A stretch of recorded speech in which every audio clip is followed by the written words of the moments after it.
बिस्मिल्लाहिर्रहमानिर्रहीम। Now the point of discussion है, सबसे पहले आ जाएगा ग्राम नेगेटिव कोकाई में दो तरह के होते हैं, एक नेज़रिया मेनिंजाइटिस होता है और एक नेज़रिया गोनोरिया होता है। अब मेनिंजोकोकस हम कहते हैं नेज़रिया मेनिंजाइटिस को, और नेज़रिया गोनोरिया को हम गोनोरिया भी कहते हैं या इसको हम डिप्लोकोकाई भी कहते हैं। इन दोनों का डिफरेंस हम पढ़ेंगे। अब नेज़रिया मेनिंजाइटिस या जो मेनिंजोकोकस होता है, इसका रूट ऑफ ट्रांसमिशन आपका रिस्पायरेटरी या फिर ऑरल सिक्रीशन से होता है और ये आर्मी बैरक्स या फिर नर्सरीज के अंदर कॉमन होता है। अब जो मेनिंजोकोकस है ना, वो या तो रिस्पायरेटरी ट्रैक से ट्रांसमिट होकर या फिर आपके ऑरल सिक्रीशंस के थ्रू ट्रांसमिट हो जाते हैं और ये आर्मी बैरक्स में या फिर नर्सरीज में कॉमन होता है। नेज़रिया गोनोरिया एक सेक्सुअली ट्रांसमिटेड डिजीज है और इसका ट्रांसप्लेसेंटल भी स्प्रेड होता है। तो जो हेटेरोसेक्सुअल रूट है वो ज़्यादा कॉमन होता है as compared to the homosexual route, क्योंकि एसटीडी है, सेक्सुअली ट्रांसमिटेड डिजीज है और ट्रांसप्लेसेंटली भी नेज़रिया गोनोरिया ट्रांसमिट हो जाता है। मेनिंजोकोकस का पॉलीसेक्राइड कैप्सूल होता है, गोनोरिया का कोई कैप्सूल नहीं होता है, बट इसमें पायलस होता है और पायलस की वजह से इसमें इतनी वेरिएशन आती है कि इसकी कोई वैक्सीन भी अवेलेबल नहीं है।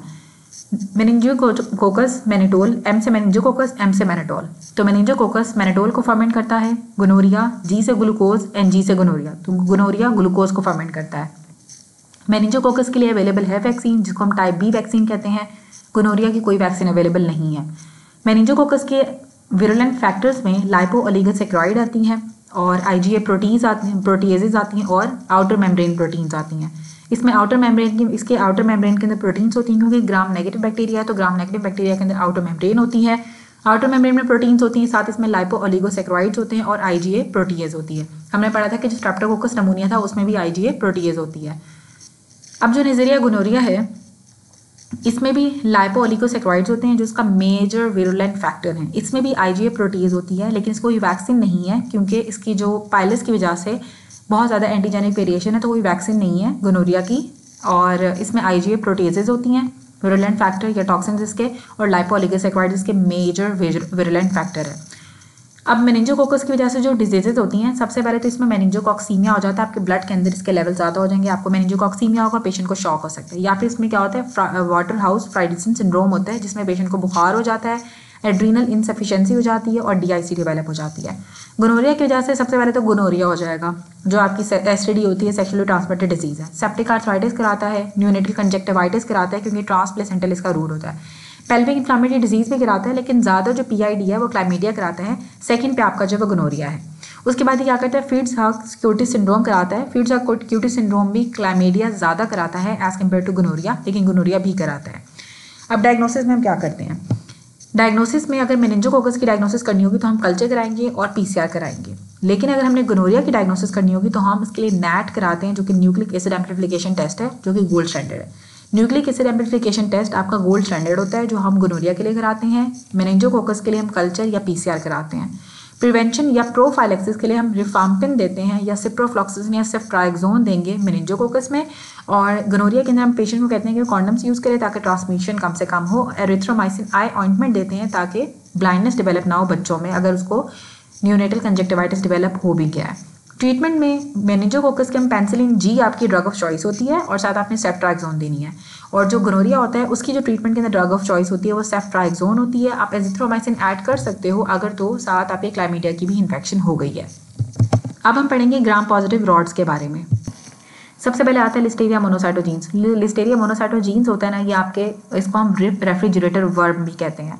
लिस्टेरिया मोनोसाइटोजीन्स को हम रेफ्रिजरेटर वर्म कहते हैं और ये आपका टम्बलिंग या शूटिंग स्टार इसकी मोटिलिटी होती है, एम्पिसिलिन से सेंसिटिव होता है, और अनपास्चराइज मिल्क या फिर रॉ मिल्क लेने से या फिर मीट की वजह से भी, अगर आपको प्रॉपर्ली कुक मीट नहीं होगा तो उसकी वजह से भी आपको लिस्टेरिया मोनोसाइटोजीन्स की इन्फेक्शन हो सकती है। लिस्टेरिया मोनोसाइटोजीन्स बच्चों में अफेक्ट करता है तो न्यूनेटल सेप्सिस कराता है, और ओल्ड एज में जब अफेक्ट करता है तो मेनिंजाइटिस कराता है। साथ आपकी एमनियन की इन्फ्लामेशन कराएगा, एमनियोनाइटिस कराता है, और बच्चों के अंदर ग्रैनुलोमा बना देता है जिसे हम कहते हैं ग्रैनुलोमा इन्फेंटी सेप्टिका। ठीक है, बच्चों को अफेक्ट करता है और एक्सट्रीम एजेस को अफेक्ट करता है, और एमनियन की इन्फ्लामेशन कराते हैं, एमनियोनाइटिस करा देता है, मेनिंजाइटिस कराता है, एक्सट्रीम एजेस के ऊपर न्यूनेटल सेप्सिस कराता है और ग्रैनुलोमा इन्फेंटी सेप्टिका कराता है। उसके बाद आता है कॉर्निबैक्टीरियम डिप्थेरी। जो कॉर्निबैक्टीरियम डिप्थेरी होता है ये रिस्पायरेटरी रूट से ट्रांसमिट होता है, ये एक्सोटॉक्सिन को प्रोड्यूस करेगा जो प्रोटीन सिंथेसिस को इनहिबिट कर देता है, EF2 को इनहिबिट करा के। कॉर्निबैक्टीरियम डिप्थेरी आपका क्लब शेप्ड होता है, इसके पैलिसेडिंग ग्रोथ पैटर्न्स होते हैं, टिलोराइट एगर के ऊपर आपको ब्लैक कॉलोनीज नजर आती हैं, मेटाक्रोमैटिक होती हैं, रेड ब्लू ग्रीन कलर के ग्रैन्यूल्स नजर आएंगे। ठीक है, सॉरी, रेड और ब्लू कलर के ग्रैन्यूल्स नजर आएंगे, ब्लैक कॉलोनीज नजर आती हैं टिलोराइट एगर के ऊपर, मेटाक्रोमैटिक होती है, रेड और ब्लू कलर के ग्रैन्यूल्स नजर आते हैं। टेलोराइड एगर को ज़्यादा यूज़ किया जाता है as compared to Loeffler's medium इसकी डायग्नोसिस के लिए। ये सूडोमेम्ब्रेनस फेरेंजाइटिस कराता है जिसकी वजह से आपकी बुल नेक अपीयरेंस हो जाती है।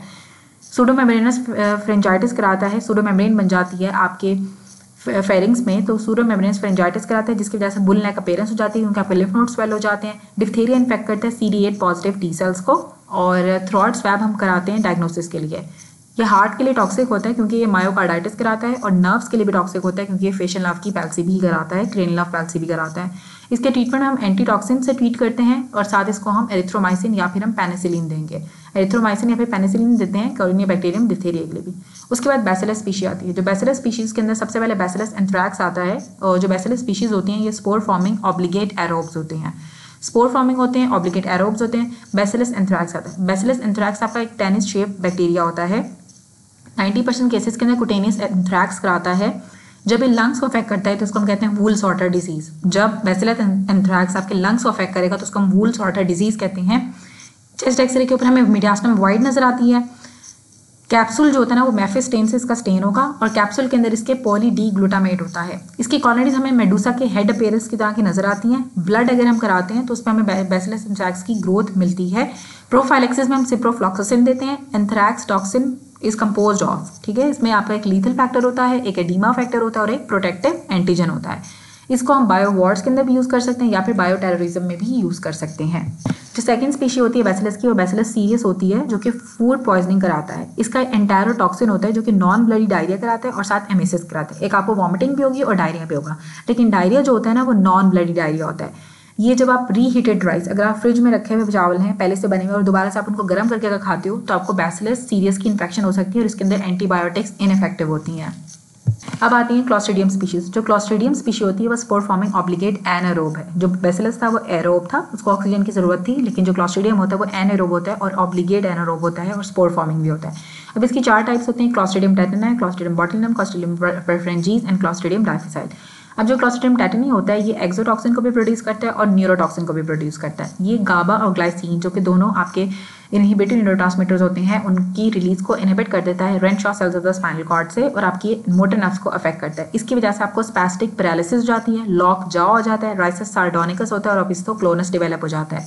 इसके प्रिवेंशन के लिए हम टॉक्साइड वैक्सीन लगाते हैं। अगर किसी को हो जाए तो आपने वूंड को वॉश करना है। ट्रीटमेंट में आप वूंड वॉशिंग करते हो, एंटीबायोटिक देते हो, टॉक्साइड के साथ इम्यूनोग्लोबुलिन्स देते हैं, और इम्यूनोग्लोबुलिन्स को प्रेफर किया जाता है एंटीटॉक्सिन्स के ऊपर।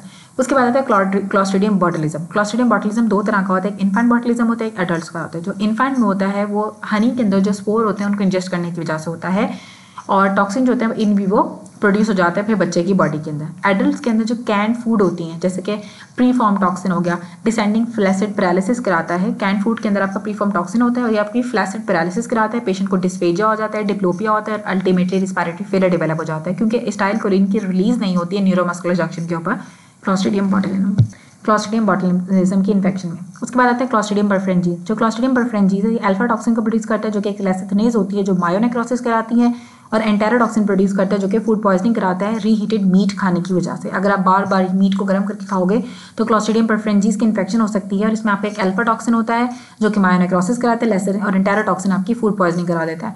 क्लॉस्ट्रीडियम परफ्रेंजीज को हम बूफे जर्म भी कहते हैं। क्लॉस्ट्रीडियम वेल्काई आपका गैस गैंग्रीन की मोस्ट इंपॉर्टेंट कॉज है।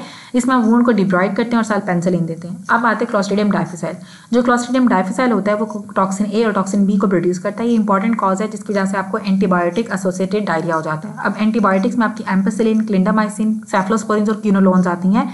कॉज क्या होती है? सूडोमेम्ब्रेनस कोलाइटिस डेवलप हो जाता है। आप स्टूल टॉक्सिन डिटर्मिनेशन हम करते हैं और पीसीआर कराते हैं, ठीक है। स्टूल में हम टॉक्सिन को भी डिटरमाइन करते हैं और स्टूल का हम पीसीआर भी कराते हैं, तो हमें क्लॉस्ट्रीडियम डाइफिसाइल मिलेगा। इसके ट्रीटमेंट में मेट्रोनिडाजोल ऑरली देते हैं जो कि ड्रग ऑफ चॉइस है, और सिवियर केसेस में आप आईवी मेट्रोनिडाजोल दोगे और ऑरल वैंकोमाइसिन दोगे, और अगर रेजिस्टेंट केसेस होंगे तो फिर आप वैंकोमाइसिन को यूज करते हो ऑरली, और रेजिस्टेंट केसेस के अंदर, रिकरेंट केसेस के अंदर हम फीकल माइक्रोबायोटा का ट्रांसप्लांट भी कर सकते हैं।